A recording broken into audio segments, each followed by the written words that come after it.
C'est parti pour 23 km jusqu'à CA. Et ça va être moins cool qu'hier parce que là, il va falloir monter.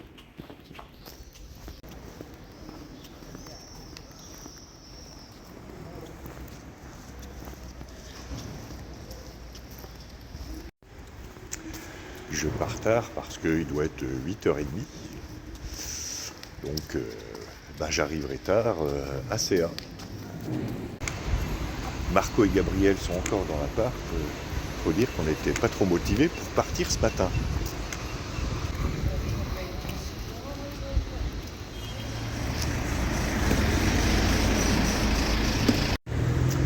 Faut dire qu'on était bien dans notre petit appartement que j'ai quitté ce matin au son de If You Leave Me Now de Chicago. Et maintenant que je vais attaquer la colline qui est devant moi, eh bien je vous laisse avec ce petit flashback, dont un moment d'évidence dans le Lavomatique, on est allés tous les trois. Alors il y a un truc vachement intéressant, c'est que ici, ce sont des angles droits, et ici, ce ne sont pas des angles droits. Il y a un angle obtus ici, un angle aigu ici. Et c'est la même chose en haut. Ça donne un effet de perspective intéressant.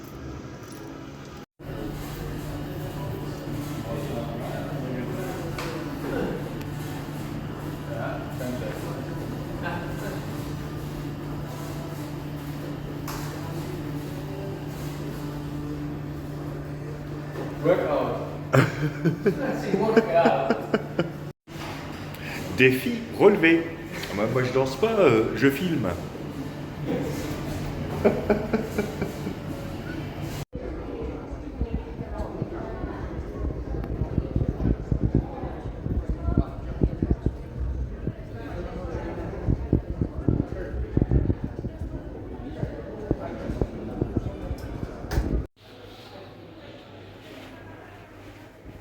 Nice paint. Come funziona la macchinetta?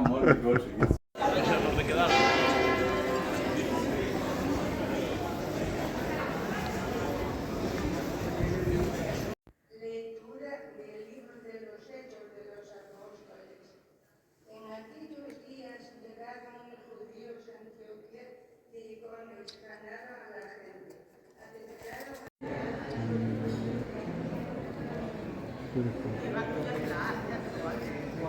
This is the Pub Street. Dai che ho vedo. Je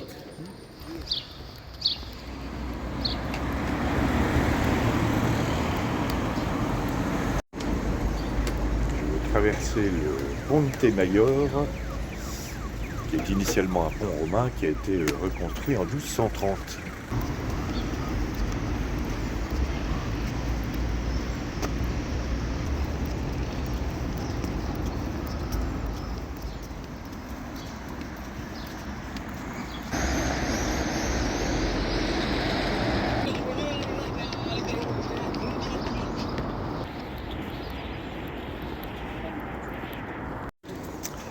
Bon, je suis arrivé au point le plus bas, je vous retrouve en haut.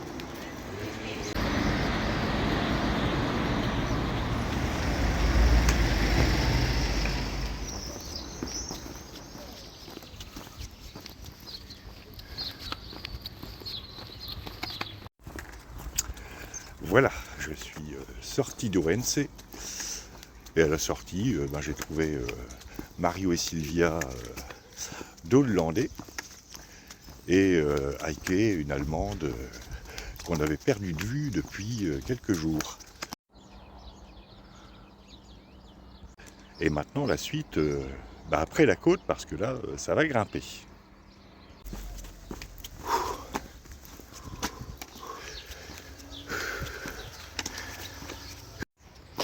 Bon, je vais enlever une couche.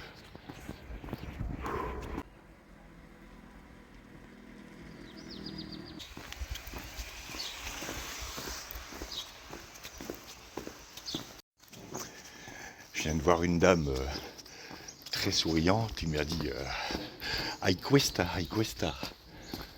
Ben ouais, tu m'étonnes. Bon, je reprends mon deuxième bâton.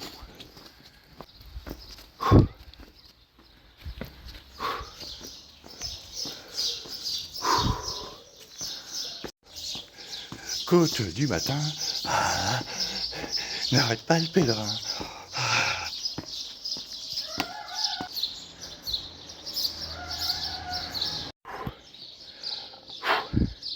Donc l'église est en haut de la côte, donc normalement il doit y avoir des bars près de l'église.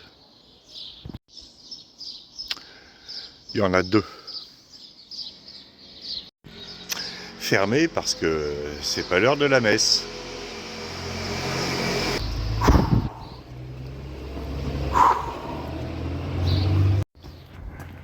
Ben, les Romains, eux, ils auraient mis un ascenseur.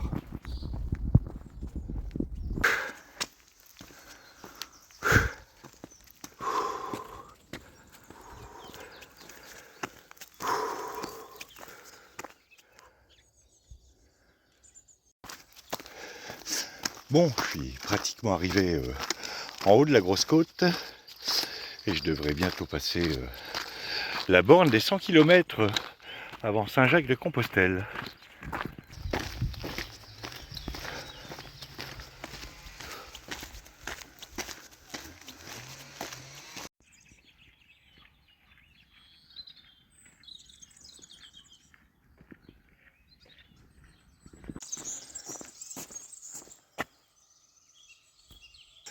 Bon, je suis à moins de 100 km de Saint-Jacques-de-Compostelle. Même pas de borne 100 km. Bah, puisque c'est comme ça, je vais faire une pause. Pause tartelette aux fruits. Puis aussi massage de pied, mais après la tartelette aux fruits.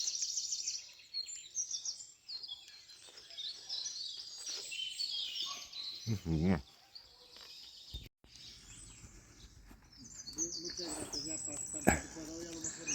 Et tu bouffes pas mes pieds.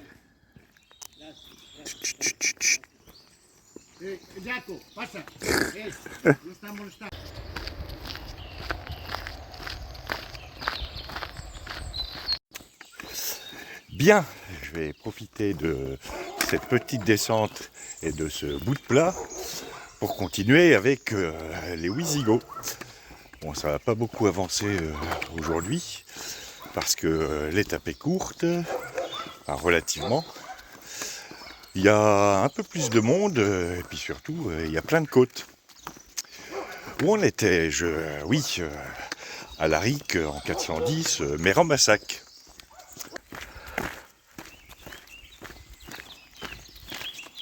Il est en train de discuter un soir avec son beau-frère Ataulf, qui l'a rejoint avec ses cavaliers pour mettre Ramassac, et avec le conseiller Ericsson. Et Alaric se dit, ce serait pas mal, non, de visiter un peu le sud de l'Italie. Moi, ça me plairait bien, parce que bon, le nord, je commence à connaître. Ericsson met en garde son souverain sire, attention, le sud de l'Italie, ça n'a pas de très bonne réputation. Exemple, vous garez votre cheval à Napoli, vous le quittez des yeux un instant, vous vous retournez, et ben on lui a piqué ses sabots.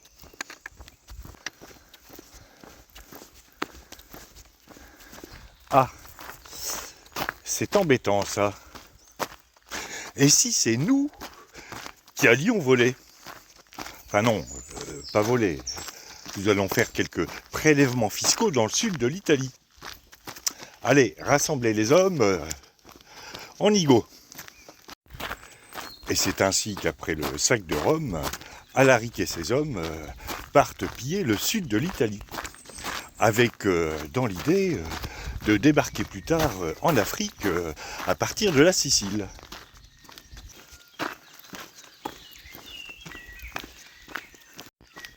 La suite après la côte.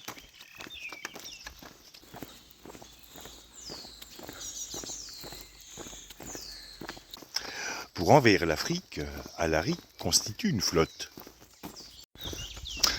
Parce qu'à la nage en armure, c'est un petit peu longuet.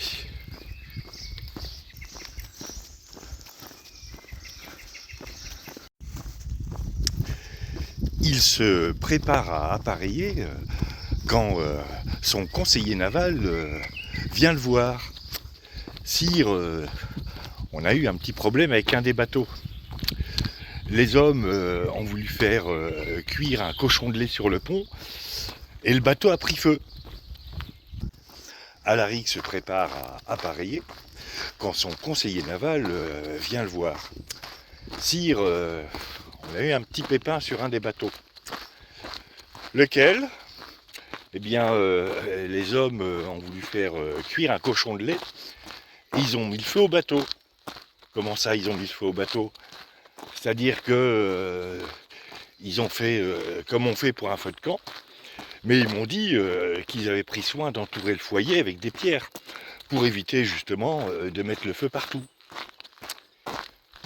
Est-ce que vos hommes savent que nos bateaux sont en bois ? Ah oui, sire, mais nous, notre truc, c'était le cheval jusqu'ici. Quelle bande d'ostrogos.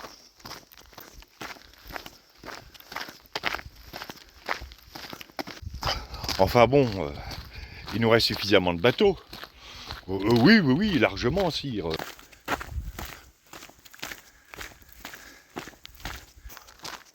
Enfin, j'ai quand même un doute, sire, parce que les traversées de la Méditerranée, entre la Sicile et l'Afrique et vice-versa, en ce moment, c'est plutôt de l'Afrique vers la Sicile que ça se passe. Si on traverse dans l'autre sens, ça va paraître suspect, non ?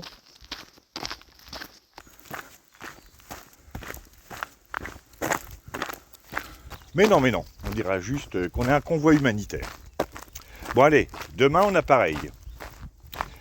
Le lendemain, pourtant, impossible d'appareiller. Une tempête s'est levée pendant la nuit et tous les bateaux ont coulé. Au moins, les incendies sont éteints.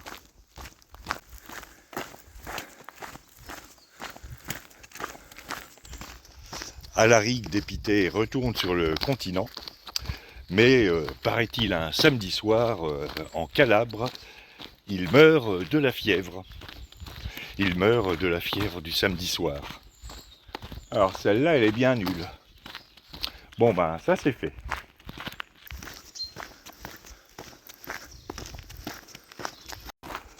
Nous sommes en 411 et c'est le beau-frère d'Alaric, Ataulf, qui va lui succéder.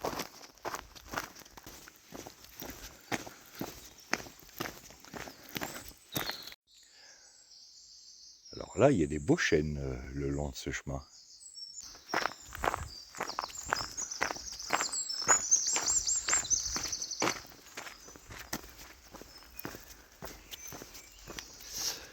J'arrive à Talamancos, où j'espère pouvoir prendre un second petit déjeuner.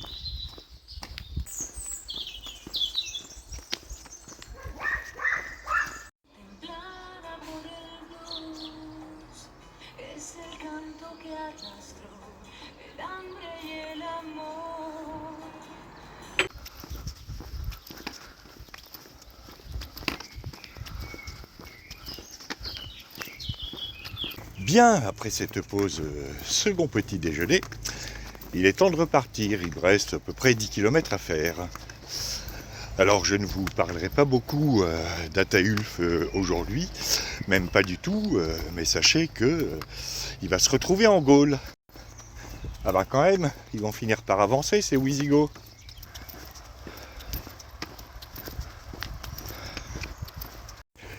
Et pourquoi ne pas en parler pendant le reste de l'étape ?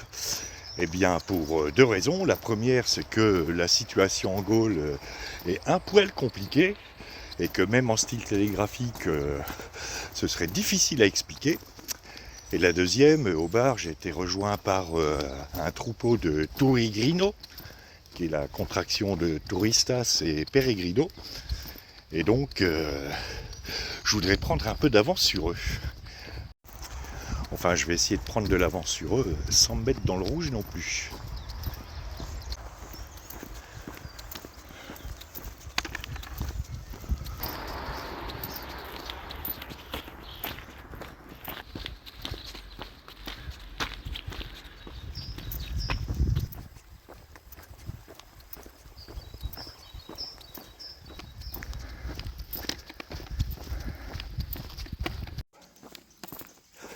Ça va, pour l'instant, c'est plat ou en légère descente.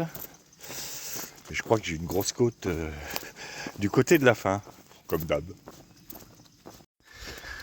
Alors normalement, je vais tout en bas de la vallée, au fond, et après, je remonte en face.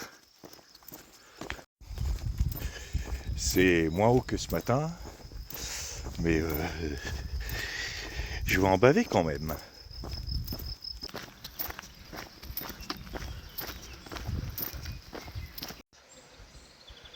Voici le pont médiéval qui date du XIIIe ou XIVe siècle.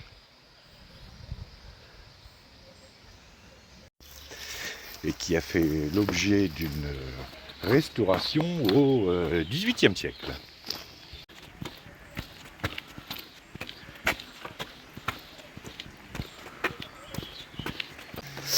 Ah.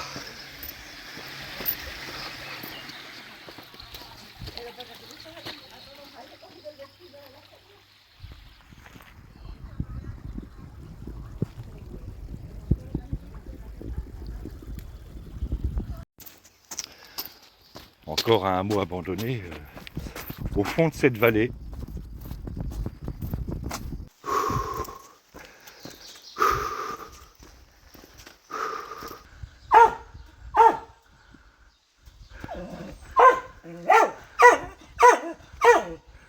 Tu devrais prendre des pastilles pour la gorge.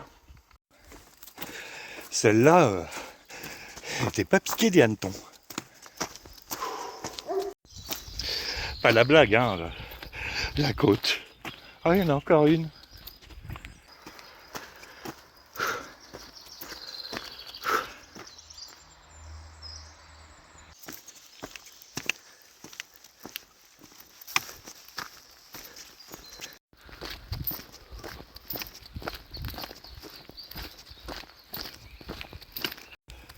Bon, je m'approche de Céa.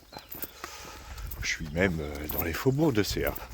Il ne reste plus qu'à trouver l'albergué des Peregrinos. Et j'ai accéléré le rythme.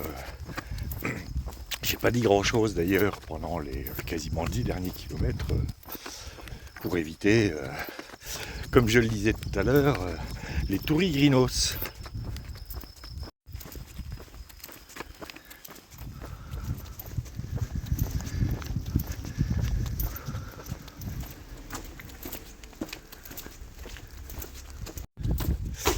Alors l'albergué par là, reste à savoir où. Fin de cette étape de 22 km où j'ai dû quand même rusher à la fin. Et merci à Gabriel et Marco qui ont mis des affaires sur un lit en bas pour que j'ai pas à faire des acrobaties pour aller sur un lit haut. Parce que il y a déjà plein de tourigrinos qui sont arrivés. Voilà, j'espère que je vais pas payer ce rush quand même demain. Demain, ça va être plus cool, 16 km. Et là, je pourrais prendre mon temps. Voilà, sinon, monter assez rude au début. Et puis après, bon, c'est plus ou moins plat avec des petites montées, des petites descentes. Et là, je suis dans un endroit sympa. Avec un Oreo, on va pouvoir faire sécher son linge quand il pleut. À demain pour de nouvelles aventures.